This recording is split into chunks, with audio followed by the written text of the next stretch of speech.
Okay. Hi, I'm Metta Spencer. I'm in Toronto and we're going to Winnipeg, and we have a very big special day today.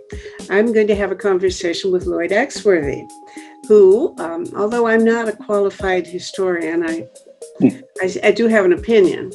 And my opinion is that Lloyd Axworthy was the best foreign minister Canada ever had. So that's a little while ago. And he's not been resting on his laurels since then. He's doing other wonderful things. He was the chancellor of a university, and he's done other good deeds. Now he is the head, I don't know what your title is, but the head honcho in something called the World Refugee Council, right? Mm-hmm. Good. Well, I'm actually, I chair the council. It's a very democratic chair of the council. Yeah. Right. Well, you know what? I just had to look it up and figure something out. I didn't know where it came from.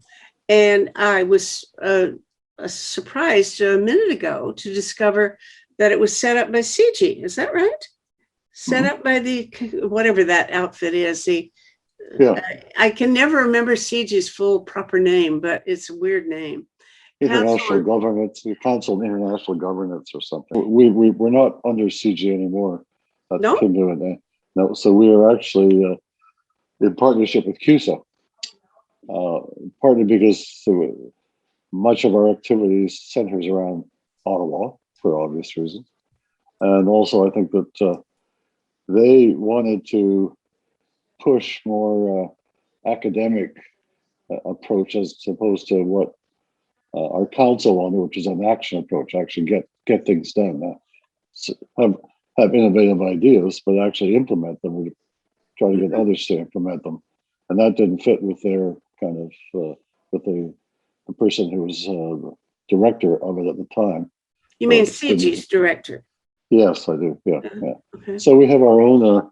I chair it, and Ken Hampson is our president, and Alan Rock is on it as a legal advisor, and Madeleine Albright is a member of the council, and things of that. And we've got several former foreign ministers and refugee people and academics. So it's been going on for 3 years. We have a fairly good, substantial operating grant from IKEA Foundation, keep us in business for a while. And anyway, it's important work because there's no group of people who are more ignored and hindered and violated than displaced persons.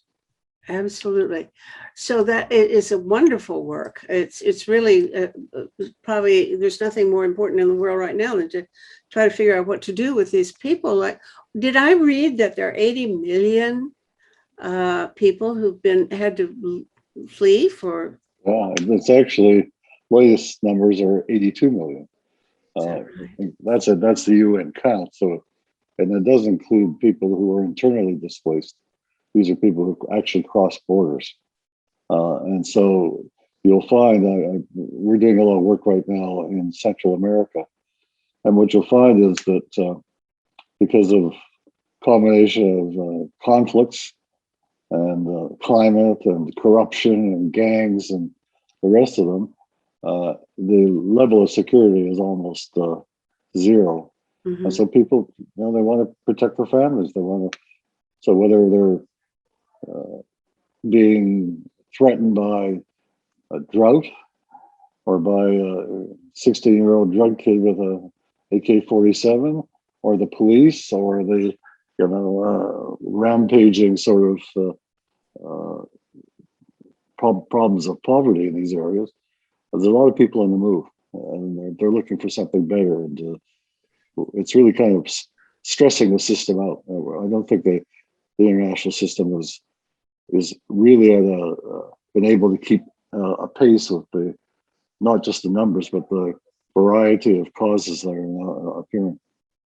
And unfortunately, I think the bet is that that's just the beginning. Yeah. That it's going to get worse with global warming, right? Sure. Well, you can see the impacts already. I mean, there's. I was just reading a thing this morning about the floods in Bangladesh, and the worst affected were there's close to 1 million Rohingya refugees from Myanmar. They live on a river delta and on an island, which are so every time there's a storm or heavy rain, they get flooded. And in this last go around where floods were taking place right throughout Asia and Europe, again, we've had 70, 80 refugees drowned. And so the life expectancy is not high in these camps. And as the climate becomes more severe, and it means, and then the COVID impact is that a lot of governments are closing their borders. They won't accept a resettlement anymore because they want to go through all the hurdles and jumps of quarantines. And it seems to be beyond their ability to kind of imagine themselves finding a solution. So as a result, you've got an increasing pressure in more and more places. And here's a figure I think that you'd be interested in, is that we have a certain narrative about ourselves as being sort of generous and responsible. Right now, close to 85% of all refugees are in the countries neighboring them. So the Syrian refugees are in Jordan, Lebanon, and Turkey. The Rohingya are in Bangladesh. The Central American. Yeah, Bangladesh, for example, would be one of the poorest countries to have that responsibility. Well, that's the point. So the whole idea of responsibility sharing, which is what we push at the council, is a pretty basic principle, but it's not being honored. And the whole system is funded by donations. I mean, it's like raising money for your kids' spring prom. There's all kinds of pledging conferences, and now the UN, for example, is only getting about 30% what it needs to deal with the displacement of refugees and IDPs. And as a result, you've got sort of refugees coming out of Sudan into Uganda. There isn't enough money to feed them. Because, you say 30% of the, is that the money that was pledged is actually coming through, or what? The 30% of the actual budget requirements. So if you say there's $500 million to feed and clothe and help refugees sitting on these in Bangladesh on the river delta, the actual pledging doesn't even begin to match. So the UN system, I mean, fortunately, we got in peacekeeping, every member state is assessed a certain amount. But when it comes to assistance for refugees and displaced persons, it's all based upon generosity, and we're like as we call it, the overdeveloped world is not being very generous these days. Yeah, well, I know that you and Alan Rock published an article in the Globe just 3 or 4 days ago. Yeah, that's right. It seemed to only apply primarily to the Americas. That is, people coming to the southern U.S. border, and I guess they're mostly coming from Central America, but there must be some also from Venezuela and I don't know, God knows where in South America.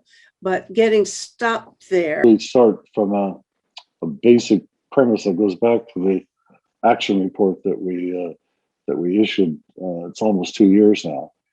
But the key finding was that many of the institutions that we would expect to be able to manage or contain aren't functioning that way. Even the definition of a refugee, which goes back to the Second World War, when it was, we were all sort of contending with large numbers of people leaving what was then the Soviet Union, coming east. So the definition of a refugee in the 1947 convention was people fleeing political persecution. And it's not really, there's a protocol in the 60s that amended that slightly. But that doesn't encompass, as we've even talked about so far, economic and climate. Economic and climate and drugs and just and family law. I mean, a lot of people are I mean, one of the interesting things is that for a number of refugees, I'm talking primarily now in the Americas, the Central American countries, and they have a very strong uh, traditional system of remittances. So a lot of them want to get into the United States primarily because that's the way they get money back to their family. I mean, the more money is transferred through remittances than through foreign aid, and as a result, there's a kind of a built-in system of trying to maintain that kind of currency flow. Some of these countries depend upon it as part of their budget, and if that was corralled or regulated or given some kind of orderly status, which is what we're trying to do, then those remittances begin to dry up. Okay, now how do you start to do something as simple as change the definition of a refugee to include some of these other categories of misery that impel people to leave their homes? We've puzzled about that, and right now one of our sort of council members, Rosemary McCartney, who's the former ambassador to the UN in Geneva, setting up a group dealing with climate and displacement, climate and refugees, and seeing the connections, because I think a lot of people are very nervous about trying to change the definition because they're afraid if they open it up for debate, then it may become even more restricted than it is now.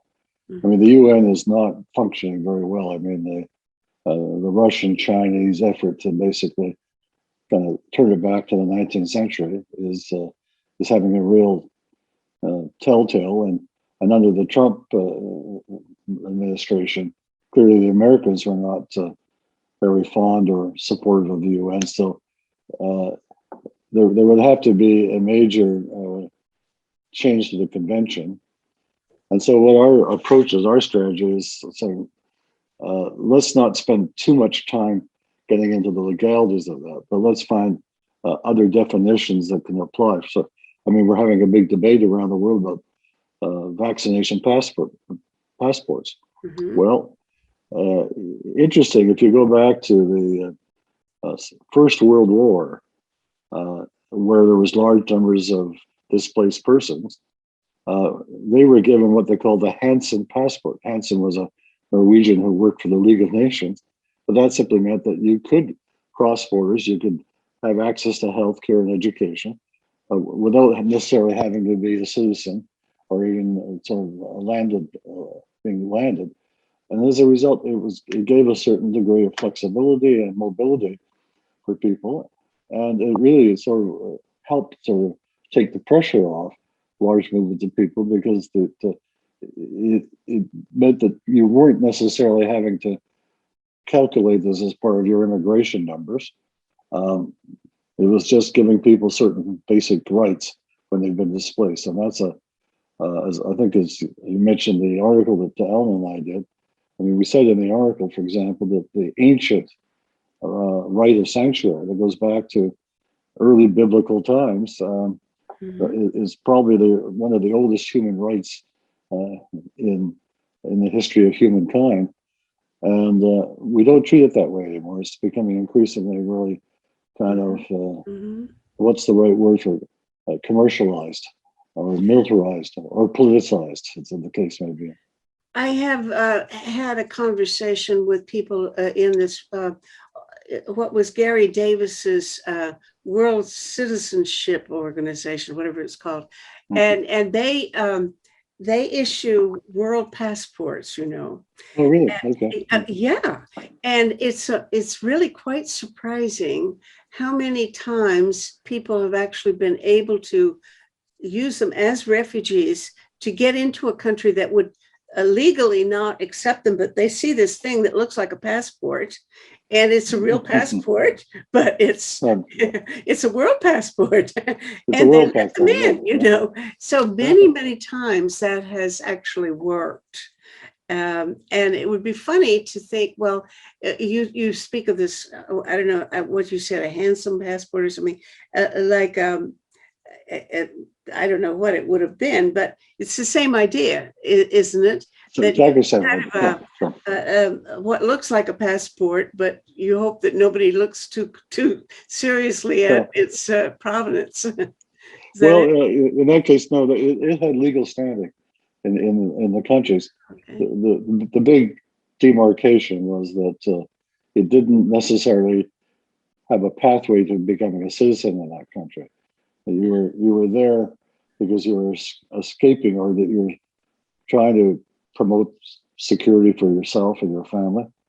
Um, but it meant that people had certain rights, just and just because they crossed the border, they shouldn't be losing those rights, which in fact they do. And one of the things, Mehdi, to be could you say one of the groups that we partner with and help is a group called Girl, which is a sort of an international networking of refugee women to kind of and share their experiences, talk about their concerns, and we've sponsored a couple of platforms for them so that they could uh, provide dialogues and issues.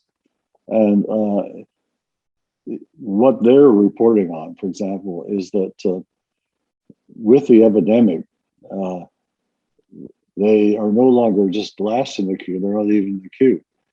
They're stateless. There isn't any, in most countries, they're not given the kind of recognition of some kind of a civil right. So when it comes to distribution of health equipment, vaccines, and other, they say they're not even in the queue. They're not even considered. And Now, are these young women who are fleeing because they're afraid of being sexually assaulted or something of that kind, or forced into marriage or something? Oftentimes they're just sort of with families, and many of them have lost their husbands or their siblings or parents. I mean, there's one of the problems of displacement is that they're never sure where you're going to end up. And I mean, there's just so whether you're escaping from Libya to Italy, 1 out of 10 who are on these boats and rafts and boats drown. There's 1,000 drownings this last year just coming out of Libya of refugees. No, it's just it's a fundamental insecurity, and because we can go back to Thomas Hobbes and the Leviathan state and all these things. But once you establish a certain authority of the state, the prize is to be a citizen. So you've got some standing. You may be very low on the rung, but at least you've got certain basic rights. If you're a refugee, displaced person, you have to be given that right. And as a result, a lot of countries are cutting back their restriction. We've seen the kind of deplorable things that Donald Trump and his crowd did in the United States, where they were basically separating children from their mothers and their fathers. I mean, talk about something that was really medieval in its approach, and that I mean, we're even facing. I mean, let's just put a really contemporary tone on it right now. With the withdrawal of U.S. forces from Afghanistan, the Taliban are just kind of running wild. They're just gobbling up all kinds of, and reports we have, and there's a couple of cases we've been working on, show that the Taliban are basically targeting, particularly young girls who've been going to school, or if you've been in any way associated. If you, for example, did some work for the United Nations, never mind. I mean, we're issue in Canada is how do you bring interpreters and translators who work with the Canadian forces there? Well, that's a very important category, but they're not the only people who are being targeted by the Taliban. And what kind of numbers what kind of numbers are we talking about? If all the people who are really in danger were counted, and I guess nobody really knows how much danger they're in.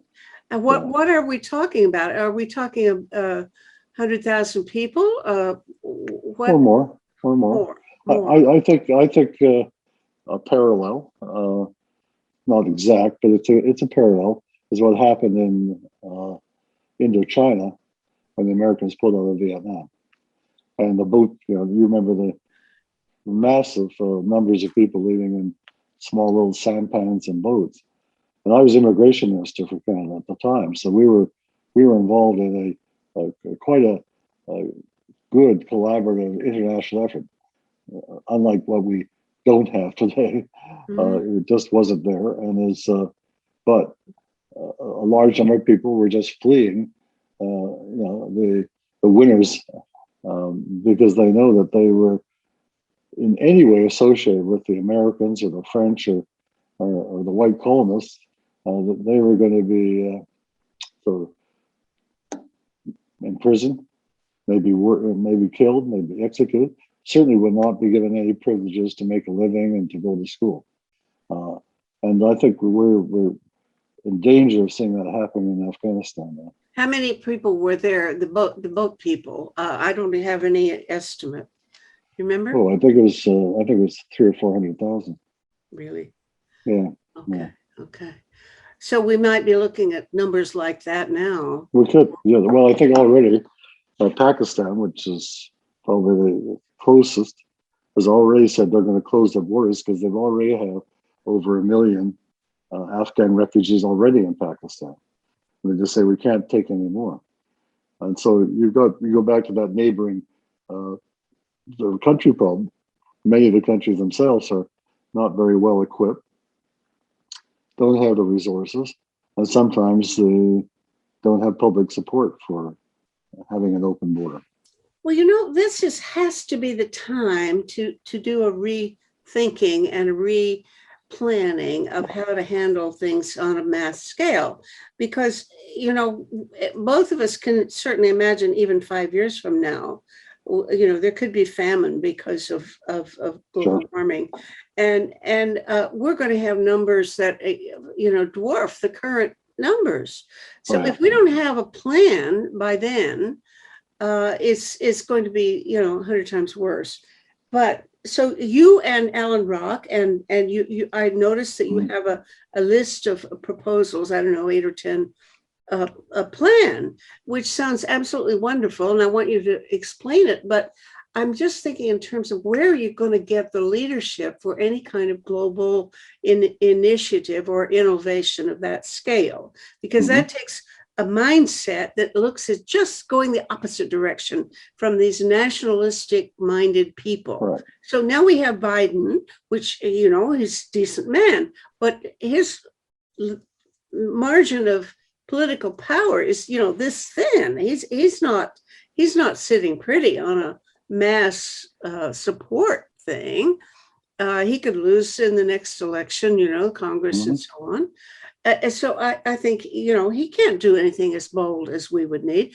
Where are you going to get the leadership for that Well, I kind think, of thing? I mean, let's start at that very point that I think it's certainly in, excuse me, everybody's interest that Biden's presidency work reasonably well because return to the Trump, I mean, the Republicans have become just so absolutely lunatic recently. You couldn't imagine the country being governed by them anymore. But one of the big problems he's facing politically is that the right wing are using the migration on the southern borders as a club, saying, "Look at that! All these people are coming here." I mean, they're kind of fueling the xenophobic outlooks of many Americans. So one of the questions we're putting out is if there was a regional approach to migration, where it was a shared responsibility, where Canada, the United States, Mexico, Central American countries, the United Nations, the OAS, began working not in single silos, but actually working together, you then might be able to get a strategy to deal with migration. First, the early and most dramatic humanitarian requirements, because there's hundreds of thousands on the border without proper security, without safety, without food, education. One of the big real gaps is going to face is what happens to these kids who've been sitting in the camps for 2 or 3, 4 years and are uneducated. That becomes another source of, young uneducated people can be drawn into crime or drugs and things of that kind. So anyway, that's what our proposal is. Say we could help the Biden administration by simply saying we're all in this together.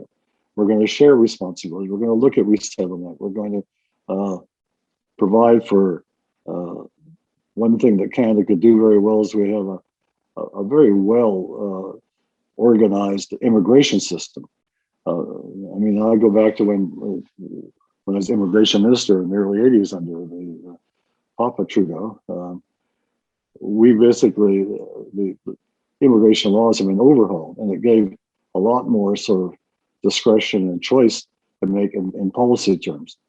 And as one of the things we made sure was that in order to retain public support for immigration, you didn't want to have large numbers of people massing at the borders. So we have a system where we do most of our vetting and choosing in the countries of origin. And as a result, there's lots of lineups sometimes in some of the capitals of these countries, but it also means that you can control it and you have much closer access to the information as opposed to having to fill out forms 3,000 miles away. That's something that could be very effectively used in Central America because their systems of dealing with borders, with displaced persons are pretty rudimentary. Now, have you talked to Kamala Harris about this? Because I think she's going to be in charge of making the recommendations about how to solve their problem. Right. Well, our contact there is, as I mentioned earlier, Madeleine Albright, the former secretary. Yes. Is a member of this task force, and she clearly has her connections. So we are working as well as we are with the Mexican authorities as well. So and with our own, we've had a good sort of conversation, dialogue on this with the Minister of Immigration, Marco Mendocino, and he's been he's responded. So is Karina Gould, the Development Minister. So I think that there is an openness to begin thinking in a new way about how to manage these things, as opposed to every country kind of hiding behind its own border wall. Mm-hmm. Well, that would be a good beginning. It hadn't even occurred to me that, of course, you could do. I'm an immigrant to Canada. I came from the U.S. and I had to go to France and apply from there. It's just I had to go out of the country, so I spent a while in France having a good time. Yeah. So I think that would certainly ease the visibility of these masses of people in tragic situations on the border. Sure.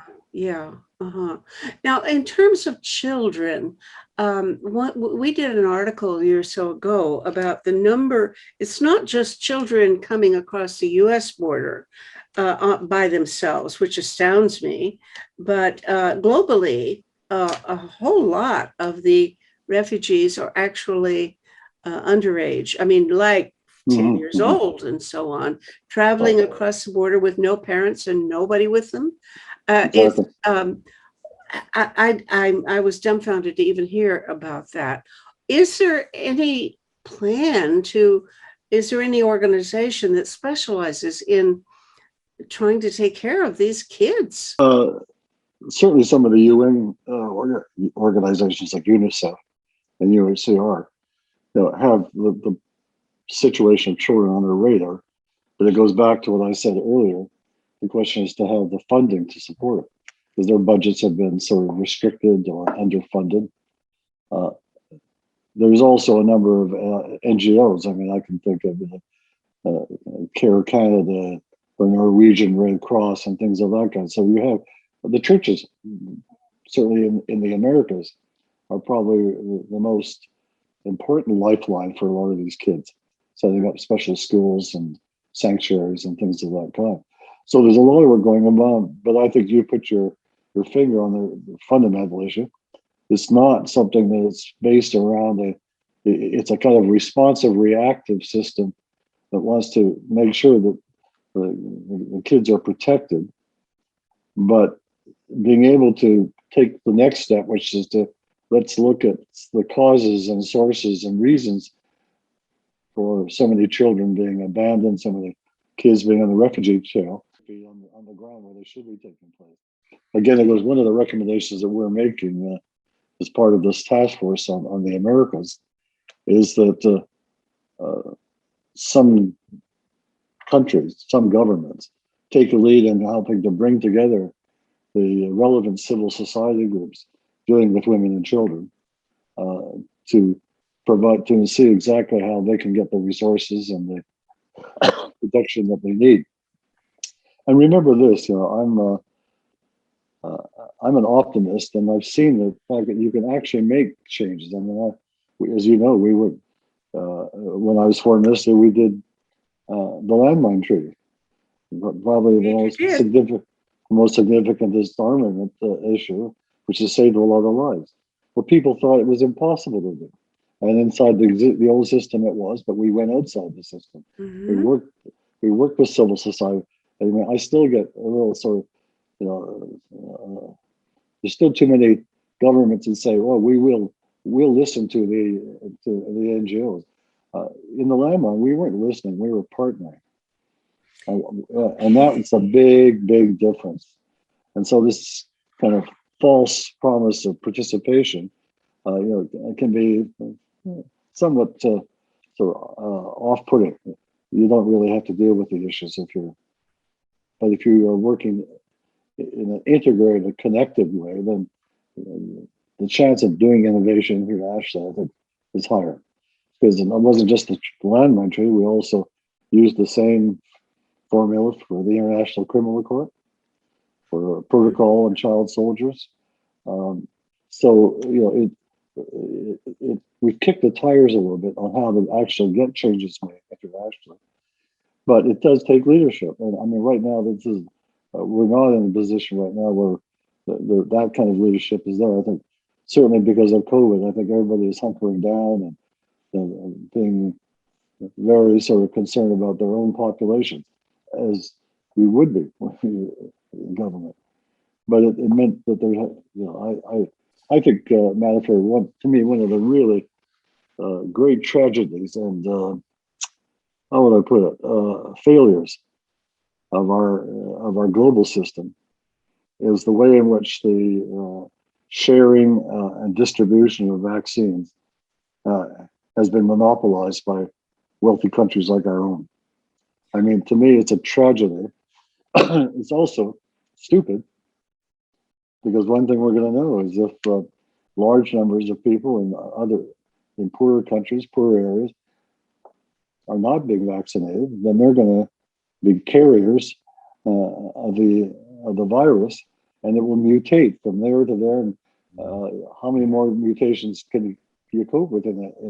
And so it's great that we can get everybody here vaccinated close to, and that should be. But right now, we're also sitting on large supplies of vaccines they're sitting on a shelf. Or if they go to a country, there's a international agreement called COVAX, mm-hmm. And people are making pledges to it and promising, but how do you deliver it? How do you get the jabs in the arms? Where's the health personnel? Where's the public health systems? No man is an island. Right. And the response seems to have been more emphasis on creating this our country first kind of nationalism. That's because, right. You have to close the borders, but then that just is one more sign of this, nationalistic mentality, rather than looking for global solutions. That's right. I would love to think that, we're talking about who could take the initiative in proposing a big, bold global strategy of that kind. Well, you would like to think the the Secretary General of the UN. I don't think that's in the cards. And what else is there? What are the other options? I mean, I don't, as I said, I don't think Biden even has the, capital, so to speak, in political capital in the U.S. to risk on that kind of thing. I don't know how much support he'd get. I think your analysis is right, and I think that that's part of the issue. That the UN always have been sort of stalemated because of the sort of kind of clear opposition from particularly the Chinese and the Russians to any notion of international collaboration. I mean, to them, it's all a zero-sum game, and they don't want the UN to be able to solve problems because they benefit from chaos. They benefit from grievances. They benefit when people are unhappy with the system. They say, well, we have a better system. Look how we can look how we can do things. Well, we're learning how they can do things when it comes to epidemics and floods. They're not so good. But to go back to your point, I think I agree. I don't think the Secretary General is a person to provide much leadership. I think he's okay, but there's nothing. He's not a Kofi Annan. Let me put it that way. Well, I mean, whether or not he has personal qualities that you want, does the office carry the kind of clout that it should? And then I think it doesn't. That's all there's to it. And I just spent half my time thinking about what's the cause of this thing. I really do not understand why at this point in history, when all of the major problems that we are facing just to survive as a species have to be addressed as a species, as a global community, why at this moment in time people start looking inward and becoming tribalistic and nationalistic. Well, I think we're paying the price for some bad decisions along the way. I mean, I think for example, the American invasion in Iraq basically turned things upside down. You've also had sort of quite. I think the Trump years meant that American leadership was destructive. I don't understand it. I don't get it. Part of it is that there's now a much better way to find people who share your grievances or your conspiracies or your antipathies. Now you have an online platform where you can bring together. And so all of the kind of emergence of the right-wing social media, which really poisons people. Look what we're finding now in terms of people's reaction to vaccines and masks. I mean, it's just sheer insanity, to say nothing of bad citizenship. I mean, I get tired of people saying, I want to be free, but I don't have to carry any consequences around. And it's just, so I think that there is that's part of the issue, is that the ability to connect has a lot of big pluses to it, but it also has some big negatives. And I think I think Anne Applebaum, who writes in the New Yorker, put it well. She said that it's just been taken over, and the combination of having that technology to use, and then all this kind of sort of mushrooming of hothouse flower billionaires who make their money kind of in all kinds of curious ways. When they're not going to space, a lot of these very, very wealthy people fund these right wing. And why? Because that keeps their taxes low. That keeps the government out of their hair, keeps them out of regulations. So that they have a very cynical view that let's pay for all these people, quote, to become super patriots and forestall any good legislation, whether it's on immigration or on poverty reduction, things of that kind. And why? Because it comes down to their ability just to make a bigger buck. And I think that's a potent cocktail to deal with. Well, I wish we could give a little bit more emphasis to reviving a spirit of globalism, world internationalism, Yes, as yeah. opposed to nationalism. Although, by the way, let me throw something at you, a curveball. Yesterday, I did a talk show in which something came up about you, that that that China was able, while you were foreign minister, to change the terms of how one dealt with human rights issues, because China insisted on saying that rather than working with what was called megaphone diplomacy, that things like the conflict over this Ming woman, or these two Michaels and so on, that issues of that kind should be done bilaterally, in behind closed doors, in quiet diplomacy, and just without any other public kerfuffle. And that you went along with that, and by changing it from being the kind of problem that should be dealt with in public at the UN to something that should be done bilaterally, say between China and Canada, that you had allowed China to change the terms of relationships about human rights. Okay, I said, well, I get to talk to him tomorrow, so I'm going to ask him about that. Does that make any sense to you? No, No? frankly, I don't know. I don't know what you're talking about. Oh, okay. We had a strategy, an approach to say, look, if there's a lot of people that we don't like or difficult, maybe even adversarial, but you do have to talk to them. I mean, during the whole Cold War, we still had to talk to the Russians and the Soviets.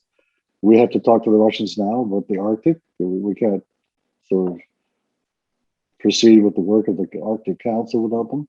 And so when it came to China, as you know, one of the big sort of public efforts was the sort of Team Canada approach, where the Prime Minister would bring a large delegation of people, businesses, academics, and others. But I was working, I guess, what you call the other track, because we agreed that by engaging actively on the economic front, it could open up possibilities on the human rights front, and that was my portfolio, is to work on those kinds of issues, which we did in China, in Cuba. There was one other, in some of the African countries, dictatorships in Middle Africa. Frankly, whoever was doing it actually has their history totally muddled, because the one thing that we did do in negotiation with the Chinese government was to establish a very clear set of agreement and protocols on dual citizenship for Canadians of Hong Kong heritage, many of them going back and forth. There was about 200,000 at stake. We negotiated an agreement that China would provide a clear commitment to honor their rights. Well, in this last year, they haven't done that, and we've had some boo about it, because I think that the two Michaels case has so filled the room that we haven't been able to do kind of effective diplomacy with China itself. And so rather than whatever they're saying that China changed the rules, no, we changed the rules to provide protection for our own Canadians, which I think is something that the present government should be doing as well. We were talking yesterday about what to do about China, given the fact that most of us consider it to be pretty ominous. It's not a team player. To begin with, you can't do it by yourself. You have to do it in company with others. And I think that what I would call kind of a balance between containment and engagement, and somewhere in between, but you maintain your flexibility, your capacity to move one way on the spectrum to the other. But I think that by containment meaning, take them on. I think, for example, there needs to be a much stronger effort at the United Nations to counter the influence of the Chinese. I don't mean just around the Security Council table. I mean sort of taking over the agencies of the UN and again resetting their goals and their mandates to be far less supportive and to be kind of government to government as opposed to supporting civil society groups and NGO care groups. What are they trying to do that's different? I'm not following. Well, I think what they're doing is that, I mean, what you see publicly is the kind of obstruction that takes place at the Security Council. But in the meantime, the Chinese are moving very actively to place people in various of the UN agencies, World Health, UNICEF, places where they can then begin instilling the kind of view that Jinping has about the world, which is might makes right. And the bigger, the stronger. Our interest should be to really counter that. But I think we feel so kind of handcuffed by the stalemate and the fact that we've not been able to get the two Michaels freed. And as you know, I was a signatory to a letter of a number of former diplomats and ministers to the Prime Minister saying, look, there's nothing wrong in negotiating. There's nothing wrong even doing quiet diplomacy. I mean, I dealt with cases when I was foreign minister where Canadians had been kidnapped or absconded, and you do it. You don't go to the headlines, and you don't. And in this case, the two Michaels, in my view, this is simply a setup by the Trump administration. I mean, that was their deal. They kind of, and now that he's no longer there, we should be seeing how we could get the terms of him. But as a result, I think there's no doubt that how to come to grips with China these days is a huge issue because there's so much economics at stake. But increasingly now it's environmental, and we may be in a situation where they still have 1,000 coal-generated power plants in the country, and that they're now the largest emitter of CO2 in the world. Well, if we don't get China on board, and they're not easy to do that because they use the green sort of the green argument to basically go in and take control of many of smaller countries' economies, and then that way the parts of Asia and Africa, even the Americas, where they get control of resources, minerals, trees, things of that kind, and particularly fossil fuels. They still are the large user of fossil fuels. So anyway, China is a big issue, but it's not going to. I'm not sure that we can achieve that kind of balanced approach, which I guess maybe being a liberal, I'm always looking for those balances between two ends of the stick, and I think we're handicapped right now, not being able to do that. Why don't you talk a little bit about that larger plan? I think there's a little blue booklet that was on your website, your World Refugee Council website, with a number of points. It wasn't just a financial, but a number of proposals that would really be quite an overhaul of the global system. And that really is going to take a lot of energy or some sort of clout to make that happen. I just would love to think that Canada could contribute to that in some way. Well, we have opportunities. I think we still have a good reputation generally. And let me sort of bounce off your comment to give you a very specific idea. I'm interested in getting a reaction. But one of the things that was in that report, that was the action report that we tabled, was the whole idea of taking frozen assets and repossessing them. So the World Bank, just to give you an example, estimates that annually about $20 billion at a minimum is become sanctioned and frozen, and are sitting in banks and piggy banks around the world by the despots and the warlords and the kleptocrats and all these, until they can kind of reach out, and they have that kind of large-scale social security program for the French Riviera.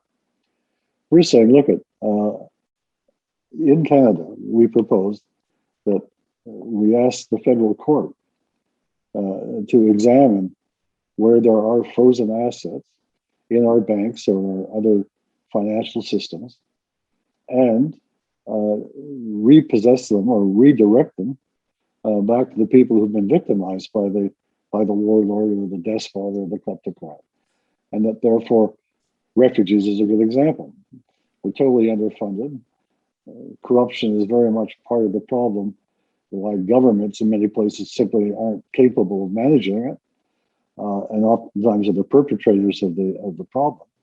So, what would happen if you found a little treasure load that Gaddafi left in a Canadian bank, for example? A lot of the housing money on the West Coast is basically laundered money coming in. Mm-hmm. So I think that so it's not just a saying that we're against corruption. It's easy to say. We felt that would be a very clear and very decisive way of first providing deterrence to these kind of clowns in government who basically rob their own people, and secondly, it would be a form of revenue to put back into the international system. So Senator Ratna Odavar brought a special resolution in the Senate last year that encompassed that particular idea. She's another member of our council, and was hoping to get on the order paper now, but I guess with the election coming, that will be put off. But we actually, in a way, we're working to see if the political parties will have this in their election campaigns to do something about redistributing frozen assets. And there was a very clear, very specific kind of thing that could be done. Now, if we're working through the UN, we couldn't have done that because there would be too many, vetoes. I mean, the problem with trying to get major initiatives out of the UN is that everything goes down to the lowest common denominator, and particularly through the Security Council, you've got the veto power. But I think that there's a lot of ways to work. I say in a totally new universe where you can put different networks together, and I think that the measure I just described, if copied by several other countries, would have a very major impact on properly funding humanitarian needs, and also at the same time providing a really serious deterrent to the people who are putting other people's money in the piggy bank. That is an absolutely brilliant idea. Of course, why not? Right. Now, suppose later they come back and they say, well, it was frozen just as a part of our sanctions. For example, I think the U.S. holds or was holding a lot of Iranian funds for a long time. And then as part of the negotiated deal, they gave some of it back. Wasn't that true? So you could unfreeze, frozen assets, and then it would be all gone.